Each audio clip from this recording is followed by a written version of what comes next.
Since the invention of the printing press, there's been a battle to control disseminated information.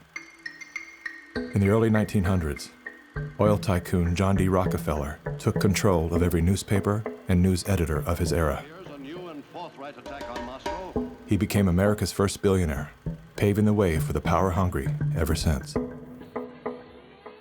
Thus began the gold rush for the modern world's most precious resource, the narrative.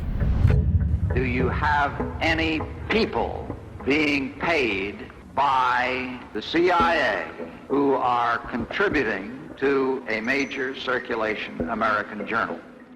During a Senate committee investigation, it was revealed that the CIA had been conducting a covert operation to infiltrate and control U.S. media. They called it Operation Mockingbird. We do have people who submit pieces to American journals. Do you have any people paid by the CIA who are working for television networks? This, I think, gets into the kind of details, Mr. Chairman, that I'd like to get into in executive session. Over 3,000 CIA contracted and trained operatives were placed in key positions within top media outlets. Posing as editors and journalists, these well-paid actors never dared to question the effect of their lives on the world beyond their cozy studio. How often does the CIA manipulate the media in this way? It goes beyond your wildest imagination. Setting up student organizations so they could draw radical students in. 5,000 university professors co-opted to help the CIA manipulate people's minds.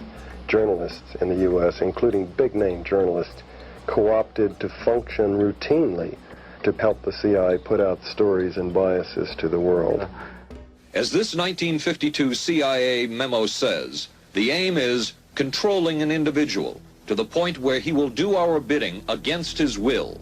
It's a great brainwashing process to change the perception of reality of every American to such an extent no one is able to come to sensible conclusions in the interests of defending themselves, their families, their community, and their country.